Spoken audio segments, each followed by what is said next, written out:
ناظرین، آج جو بری خبر اسلام آباد میں بلکہ پورے پاکستان میں اور خاص کر خیبر پختونخوا میں وہ ہے کہ senior police officer Khyber Pakhtunkhwa police کا جو ایس پی طاہر داوڑ صاحب یعنی senior superintendent of police Tahir Dawar صاحب اس کو قتل کیا گیا ہے افغانستان کے صوبے ننگرہار میں ایک ان نون جیسے ایک آرگنائزیشن ہے ولایت خراسان۔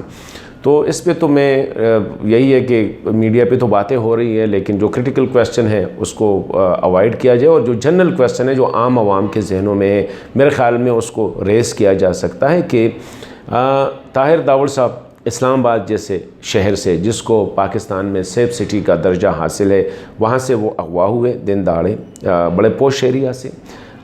وہ کہاں پہ چلے گئے کسی کو پتہ نہیں تھا، لیکن فیملی کو یہ میسج آیا تھا کہ وہ سیف ہیں اور وہ جہلم کے قریب کہیں ہیں۔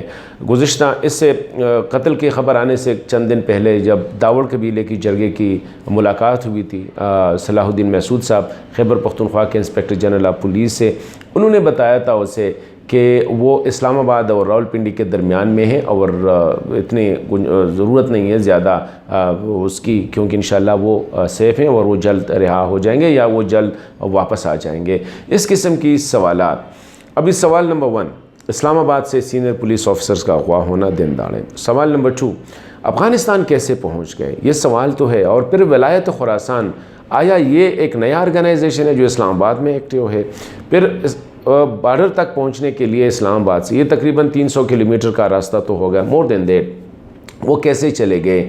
اور اتنے چیک پوسٹیں راستے پہ آ رہی ہے، وہ بارڈر کراس بھی کر گئے جس بارڈر پہ 1000 کے قریب ہمیں بتایا گیا کہ وہاں پہ چیک پوسٹ ہیں، ساتھ ہی فینسنگ بھی ہوئی ہے، تو وہ کیسے کراس دا بارڈر چلے گئے؟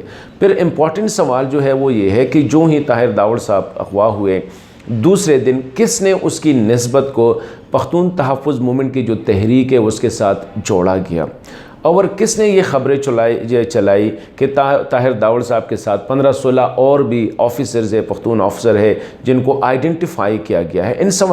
یہ سوالات ہیں جو کہ عام آدمی کے ذہن میں ہیں۔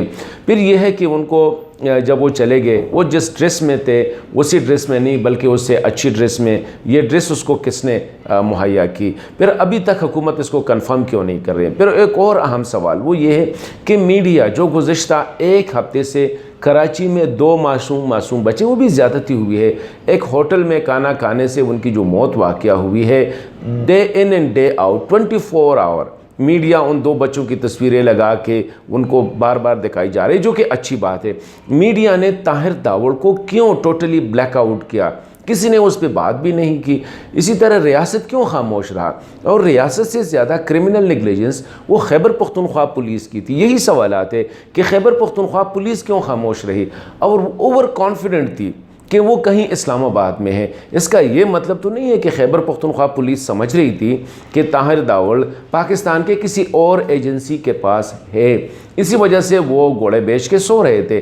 تو یہ سوالات ہیں کہ طاہر داوڑ صاحب کی موت جس مسٹیریس سرکمسٹانسز میں ہوئی، اسلام آباد سے اغوا، افغانستان لے جانا، ولایت خراسان، خیبر پختونخوا حکومت کی خاموشی، خیبر پختونخوا پولیس کی خاموشی، ریاست کی خاموشی، میڈیا کی خاموشی، یہ سوالات ہیں جو میرے خیال میں طاہر داوڑ صاحب کی فیملی اور خیبر پختونخوا کی پولیس اور پورے پاکستان کی پولیس، یہ سوال عوام پورے یہی سوالات کر رہے ہیں۔ اور اس کے ساتھ ساتھ ایک بری جو ہے اس کی ڈیولپمنٹ یہی ہوگی کہ آئندہ کے لیے جو پولیس آفیسرز ہیں وہ احتیاط کریں گے اگر واقعی اسے ملیٹن لے جا کے ملیٹن نے اسے قتل کیا ہے۔ اللہ تعالیٰ اس کی روح کو جواہر رحمت میں جگہ دے۔